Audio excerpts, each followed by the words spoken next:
Hey guys, today I'll be reviewing Creed's Viking. This came out in 2017 and was perfumed by Olivier Creed.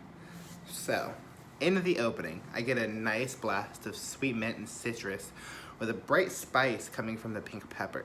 This creates almost a cinnamon-like accord on my skin. The opening is incredible. It conjures up so many different emotions and feelings when I smell it. On one hand, I get a bit of a fougere vibe, which takes me back to the days where, in my elementary school, we had Barbasol. And we had combs dipped in Barbasol. And that's sort of the vibe I get. Obviously, not as synthetic, but you definitely get that barbershop vibe. It's really, really nice. So that's on one hand. On the other one, I get something that's very modern. That you get the spicy mint and pink pepper, which, spicy mint, pink pepper, not like Dior Sauvage with the pepper, not like, something overly minty with the mint, but it's modern and traditional. So you're gonna see that throughout this fragrance. I guess the best way to describe it would be Viking perfectly straddles the line between being traditional and modern, possibly more than any other fragrance I've ever smelled. In the mid, that citrus starts to fade, but not completely. I get that mint pink pepper, but now there's a little bit of rose and a little bit of lavender in the arena.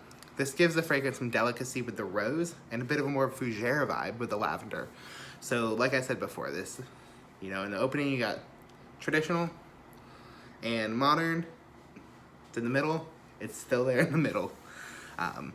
Rose, you could say, like, in a lot of fragrances, it does give you that overly feminine vibe, but in here, it's not like that at all. It's very modern, very grown up is almost the way I'd say. It's not too youthful, it's not too feminine, it's very, like, mature, you're very confident. It's a confident rose, if you will. Generally, the mid's not too different from the opening. Like I said, you're still straddling that line between what is traditional and modern. It doesn't change too much, just adds, that note or two, or takes away that note or two each phase. So, into the base, that mint and lavender is still here, but now we get sandalwood is a focal point. This trio of notes creates something that is pure magic. The mint is a bit spicier now, the lavender has some heft to it while remaining airy, and the sandalwood is a bit dry, which gives you some rustic vibes. So, in conclusion, this is the perfect fougere if I've ever smelled one. Every single note in this fragrance smells of quality and class. This is truly what I describe as to be best in class. So with that, I mean, it does what it does better than any other fragrance. And this is my favorite fragrance from Creed. It's extremely versatile and can be used in any season for most occasions.